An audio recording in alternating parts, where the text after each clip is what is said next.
रत्नागिरी सिंधुदुर्ग लोकसभा मतदारसंघामध्ये मतदान प्रक्रिया पार पडणार आहे। 7 मे रोजी मतदान होणार आहे। यासाठी प्रशासन सज्ज झाले।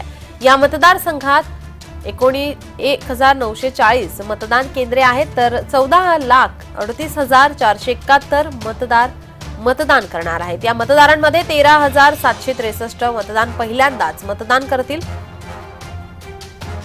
याचाच आढावा घेतला आमचे प्रतिनिधी सुरेश कौलगेकर यांनी। पाहूया। रत्नागिरी सिंधुदुर्ग लोकसभा मतदारसंघासाठी उद्या मंगळवारी 7 रोजी मतदान होत आहे आणि यासाठीची जी जय्यत तयारी आहे ती सध्या सिंधुदुर्ग जिल्ह्यात पाहायला मिळते। रत्नागिरी सिंधुदुर्ग लोकसभा मतदारसंघासाठी बघितलं तर 1940 मतदान केंद्र आहेत आणि 14,38,471 मतदार हे मतदान करणार आहेत। यामध्ये 13,763 मतदान हे मतदार पहिल्यांदाच करणार आहेत।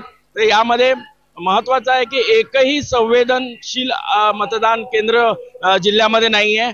मतदान प्रक्रिया सुरळीत पार पाडण्यासाठी सिंधुदुर्गात जवळजवळ 171 पोलीस अधिकारी, 2042 पोलीस कर्मचारी, 871 होमगार्ड, सीआरपीच्या 3 तुकड्या, ORT आणि CARF ची एक तुकडी तैनात करण्यात आलेली आहे।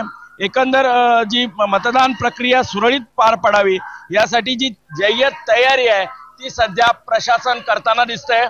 आता आपण इथे बघितलं तर या जे मतदान साहित्याचं वाटप आहे ही इथे होत आहे आणि यानंतर हे जे कर्मचारी आहेत ते मतदान केंद्रापर्यंत जाऊन पोहोचतील आणि उद्या मतदानाला सुरुवात होईल। मात्र सिंधुदुर्ग जिल्ह्यात बघितलं तर हा रत्नागिरी सिंधुदुर्ग लोकसभा मतदारसंघात नारायण राणे विरुद्ध विनायक राऊत अशी थेट लढत पाहायला मिळते आणि त्यामुळे हे जो हाय व्होल्टेज ड्रामा या मतदारसंघात पाहायला मिळतोय। त्यामुळे उद्या मतदान प्रत्यक्ष होणार आहे, त्यामुळे प्रतीक्षा आहे हे सर्व मतदारांना ती उद्याची।